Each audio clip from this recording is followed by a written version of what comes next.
étant donné que les enfants sont les seuls espoirs de demain.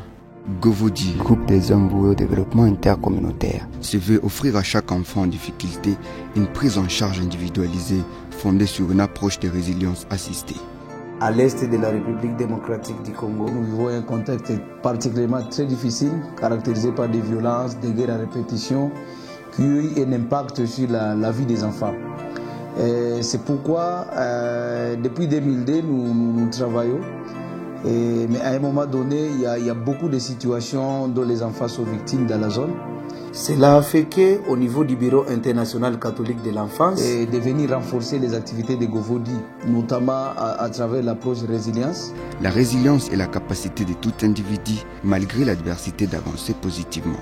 C'est-à-dire qu'à partir d'un événement traumatisant, il réagit et avance sans repartir à zéro, sans faire comme si rien n'était arrivé. Mais il transforme son avenir en prenant en compte ses passés et crée de nouvelles opportunités. Nous sommes à Goma, une ville de l'Est de la République démocratique du Congo, située sous le pied du volcan Nyiragongo. Autour de 100 enfants victimes de violences sexuelles ou de maltraitance, enfants des rues, enfants en conflit avec la loi, enfants démobilisés, enfants déplacés, ont bénéficié des activités sur la résilience. Ateliers, jeux et formations, ces activités pansent les blessures de ces enfants, quasiment cicatrisés par la suite des événements vécus. Kupitia kikundi ya Govodi nilipata mabadiliko ya mingi.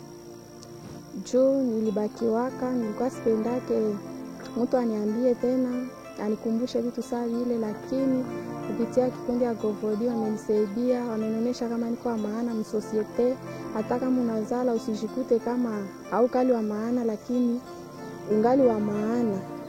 Pour nous, le projet Résilience, c'est vraiment une opportunité parce que ça nous a aidé un peu à changer de regard.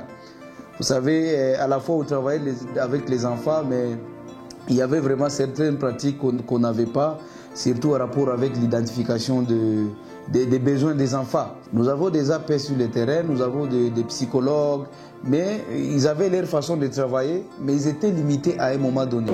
Avant le projet Résilience, c'était difficile pour nous de savoir le problème des enfants et de leurs familles.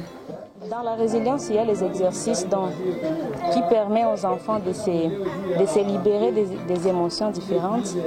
Et c'est ce qui fait que nous ayons un impact positif sur les enfants.